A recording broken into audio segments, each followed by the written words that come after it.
Hello everyone and welcome to another unit review, and today we are looking at Primrose, something that has been long overweighted. Now you'll also notice that that's not Primrose, it's Rico. However, I don't know for whatever reason, but normally I get my sprites and their animations from FFB database, but they just kind of didn't do a data mine on Octopath for whatever reason, and since I haven't learned how to get my own sprites, I guess, out of the game's code, for now, basically just going to keep Rico up there because Rico is cute, and honestly, I'm okay with it. Anyway, so let's talk about Primrose, shall we? So let's get some music going, shall we?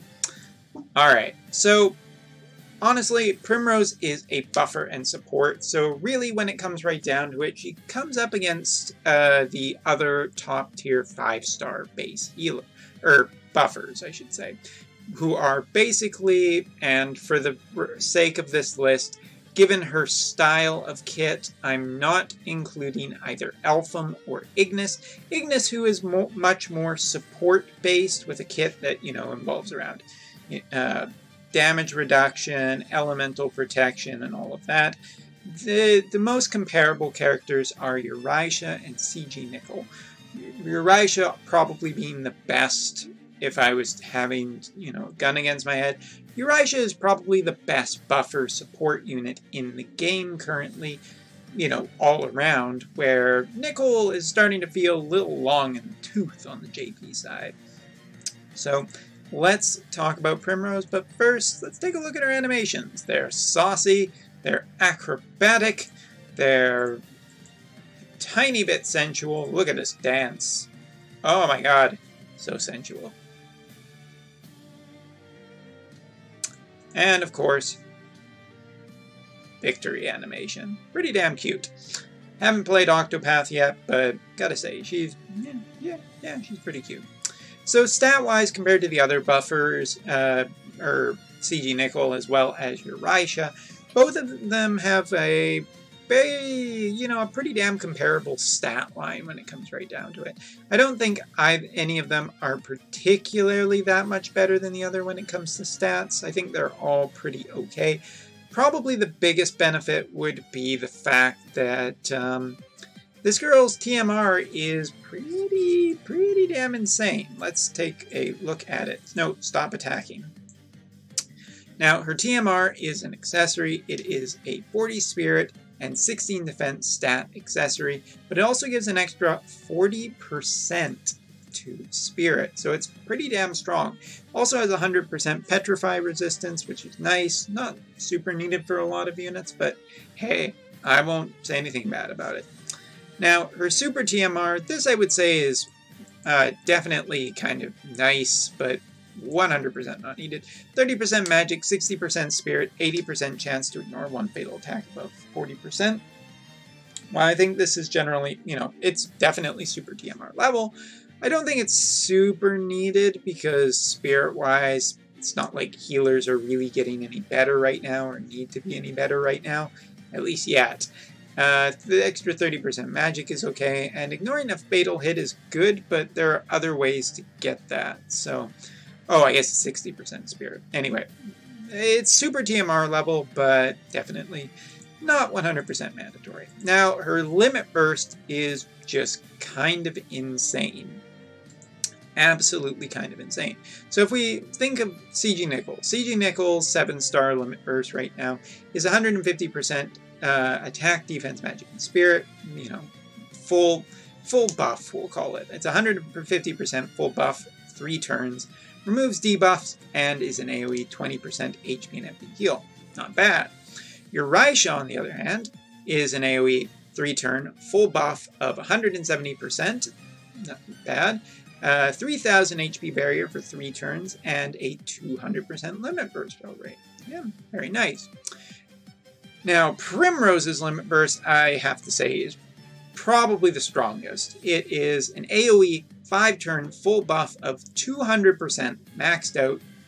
That is really good. It also restores 5000 HP with a 10 times mod split over 5 turns, so it's actually HP regeneration, 200 MP with a 0.2 times mod split over 5 turns. So it's HP heal and MP heal for 5 turns, which is really strong. And an AoE 6 limit burst gauge.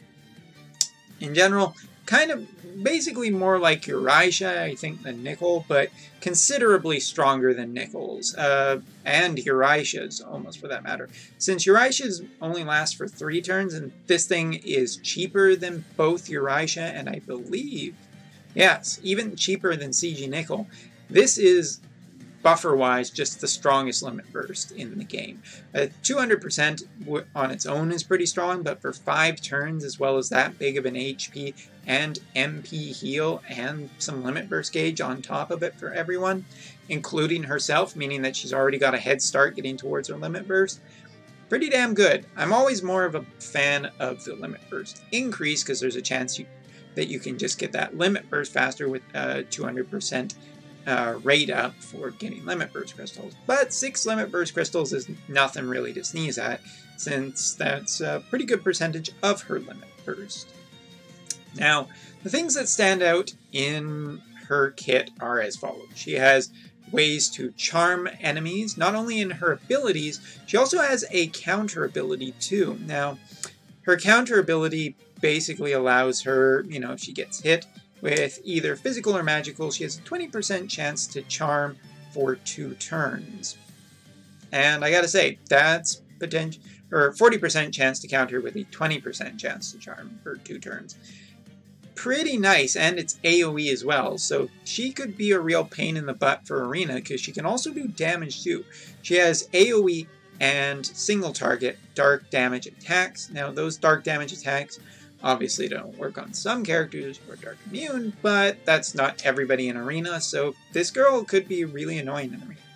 She does have HP and MP and a 200% limit burst fill rate for 3 turns ability. That's 48 MP. I will show that off really quickly, because I want to try and make these reviews shorter. But anyway, HP, MP, and a 200% limit burst fill rate. So basically that's kind of the extra thing that I feel she was missing from her limit burst that Uriasha has. So, hey, there you go. She has natural sleep immunity. She has some stat buffs. She can actually give 80% dark resistance for 3 turns with 20% damage mitigation on top. That is definitely very, very strong, especially considering that some of the more recent trials and the dark espers are a thing. Dark resistance will always be valuable, and 80% is a lot of dark resistance to be able to give. Now, she also has her dances. We'll talk about those in a second. She has paralyzed resistance, but more importantly, she actually is immune to charm, and I love units that have natural immunity to charm or stop or something, because it just makes life easier. So the fact that she can charm and also is charm immune, again, just high valued for me. Very high value. And she can double cast a whole bunch of her abilities, and we'll talk about we'll show that off in a second.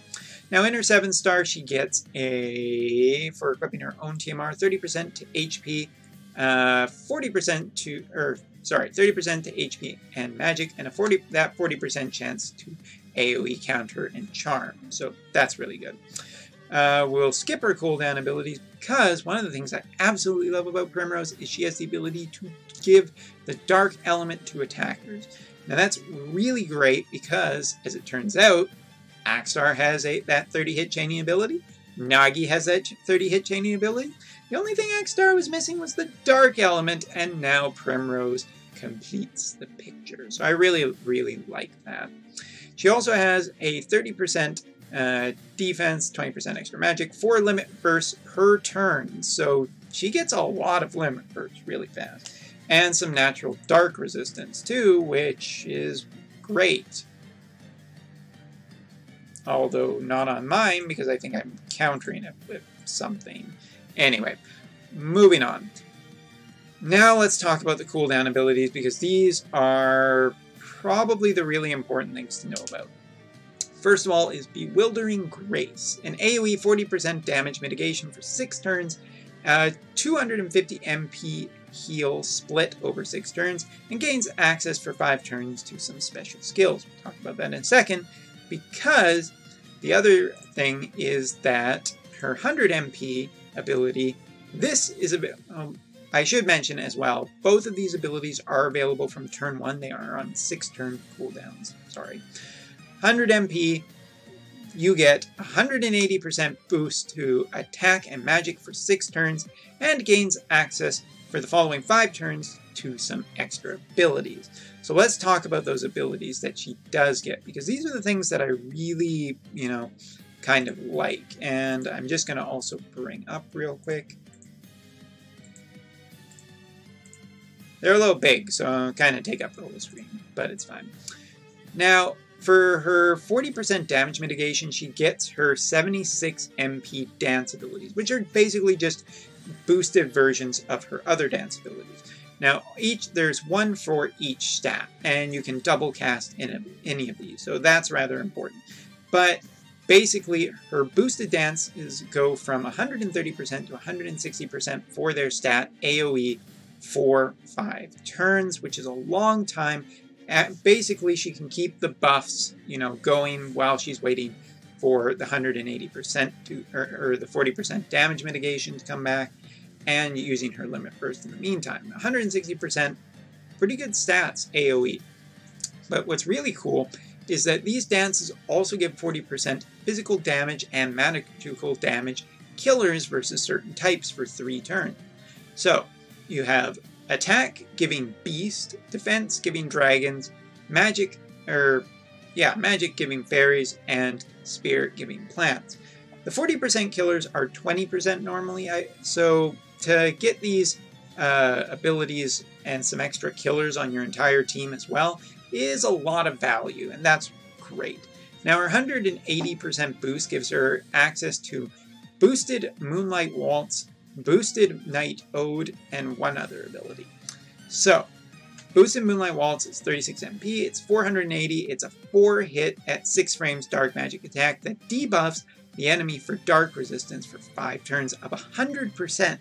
So that's great for a buffer to be able to do that after essentially powering up the team and then firing Dark Element on a couple of characters. Dark Element could be really dangerous with this girl. Just gotta hope that the trial is okay with it. Boosted Night Ode is a 440% AoE, 4-hit, 6 frames, dark magic attack, which is AoE, and also a 80% dark resist debuff for 3 turns, and a 60% debuff to defense and spirit for 5 turns. So that's a pretty strong debuff too. And last but not least, her last ability is her AoE dark resistance, but now it also gives 30% damage mitigation for 5 turns. Okay, so now that I've talked about it, these 3 are my favorite things about her. Her 2 cooldown abilities unlock just some more powerful versions of her abilities, but the cooldowns still give pretty damn excellent stuff in the first place, so I don't have any problem with this whatsoever. Now, her limit burst is just the strongest in the game. There's no reason to not consider it just one of the best things that Primrose has. Primrose is a top tier buffer, and I would say probably pretty damn... I mean, honestly, your Raisha has some different elements she covers, as well as CG Nickel, but I probably would give it to Primrose just being the best current buffer on the JP side, because being able to give the dark element is valuable, since, dark element is a big element, but it's not just being able to do dark damage and give the dark element to other characters' attacks. It's also the fact that she can just, protect against darkness too. She's essentially pretty damn strong when it comes to the dark element. Being able to give 80% just on the first turn is very strong. So let's just, because we're basically just showing off her. So, what can she double cast? Well, oh yeah, and she has, these spells are not normally in, but she has the ability to actually double cast pretty much any of her abilities, and more importantly, both of her cooldowns. So we can actually activate on turn 1 a 40% damage mitigation, as well as her 180% boost. meaning that in turn 2, she has access to all of her advanced abilities very, very quickly. Both of these are immediately on cooldown, but these abilities pair really nicely together. If you consider that one of them is essentially a 180% boost to attack and magic, well, okay, there's no defense on that, so that's really scary. Even if it is for 6 turns to everybody, you don't have any damage protection.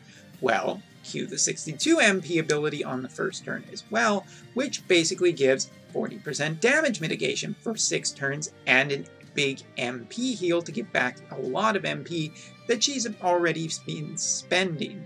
So Primrose first turn can be incredibly impactful.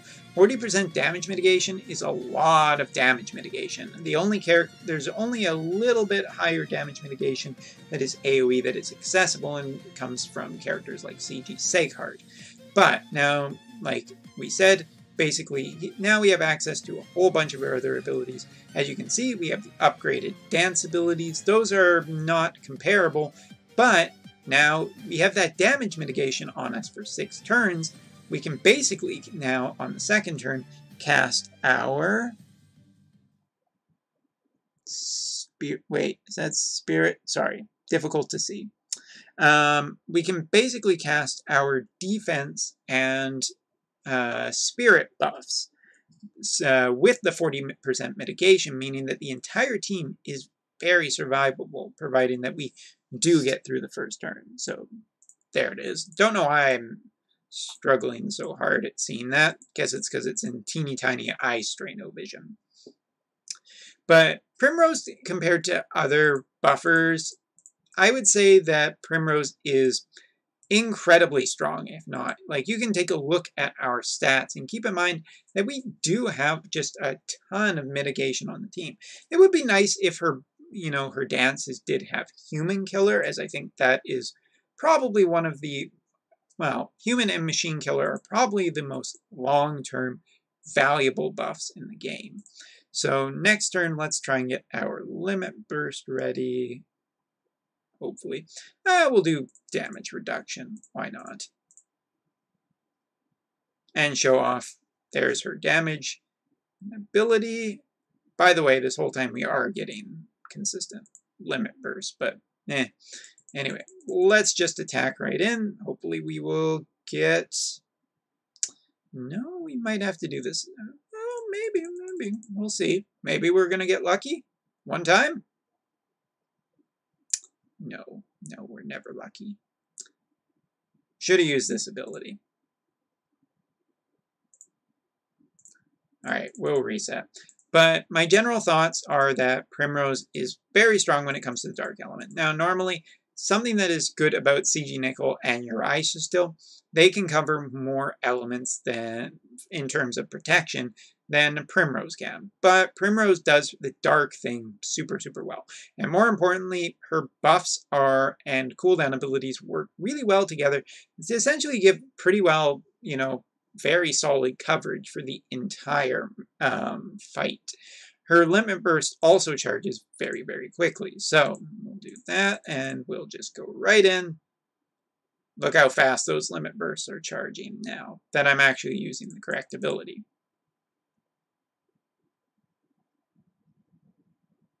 Yeah, we already got Santa Rosa. We got Lid's Limit Burst very quickly. And here we go. Here is her 200% Limit Burst. Well, technically it's 195 because I'm only level 25 on her Limit Burst. But still, now we go in and we take a look. And our characters are nice and strongly buffed. Wow, that's one hell of a magic tank. But yes, long story short, I think Primrose is a very, very, very, very, very top-tier buffer. If not, probably just the top-tier buffer.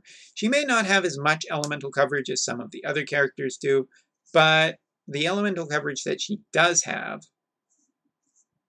is, just so strong, and her buffs are so powerful, given 200% for just such a long time, or 180% for 6 turns, and just a long amount of damage mitigation.